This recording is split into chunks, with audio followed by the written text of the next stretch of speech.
Maintenant, je vais vous parler du troisième, qui est le processus d'exécution. Là, celui-là, il ne fait qu'exécuter tout ce qui a été fait les étapes précédentes, vous l'aurez compris. C'est la phase de réalisation du projet. Et à ce niveau-là, le chef de projet, il gère, il dirige, il organise des réunions régulièrement pour que le travail avance. Et il fait, et si c'est des développeurs, c'est là où la phase de développement commence. Les développeurs font le truc. Si c'est pour construire une route, c'est la phase où on commence à creuser. Voilà, c'est l'exécution du projet. C'est la phase d'exécution du projet. Et le rôle du chef de projet, c'est de coordonner toutes les personnes qui sont impliquées dans le projet et de s'assurer que le travail qu'ils sont en train de faire se fait dans les règles de l'art et se fait dans le temps qui a été prévu à cela. Voilà, c'est très, très, très important. Il fait aussi en sorte que les membres de son équipe soient informés au maximum et que la communication puisse se faire sans difficulté et au sein de son équipe. Alors, l'exécution du plan de projet peut entraîner des demandes de changement. C'est-à-dire que quand on est en train de dérouler le projet, d'exécuter le projet, on peut réaliser que, tiens, on a oublié cette partie-là, peut-être il y a une étape qu'on a oubliée, ou bien qu'on a volontairement retirée parce qu'on estimait que ce n'était pas important. Et puis finalement, on se rend compte que non, c'est très important. Donc, ça veut dire qu'en fait, il y a un changement à prévoir. C'est pendant cette phase d'exécution que on formalise donc la demande de changement et qu'on soumet au Change Management Board, l'entité qui est dédiée pour approuver les changements.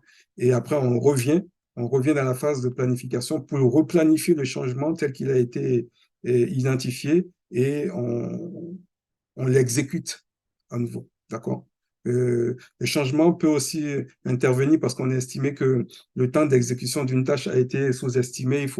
Il faut prévoir plus de temps pour telle activité. Donc, ça veut dire qu'au fait, notre planning doit bouger. Et ça, si le planning doit bouger, on ne change pas le planning juste parce qu'on en a envie. Ça demande aussi euh, une approbation. Donc, on déclenche un changement, une demande de changement qui va être approuvée. Et puis, on retourne à la phase de planification. On remet certains documents à jour et là, on vient exécuter la chose. On peut aussi être amené à faire une demande de changement parce qu'il y a une personne de l'équipe qui a démissionné ou qui ne fait pas bien son travail dont on a décidé de se séparer.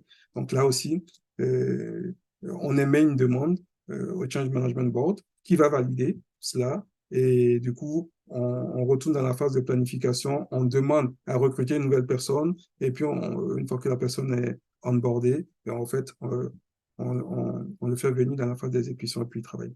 Voilà. Et donc, les documents importants, principaux, qui sont issus de cette phase d'exécution, c'est essentiellement des documents de mise à jour. Voilà. Le plan de management de projet dont on a parlé dans la phase précédente, elle est mise à jour en fonction des changements qui ont été opérés. Et à ce stade aussi, on fait un rapport de qualité.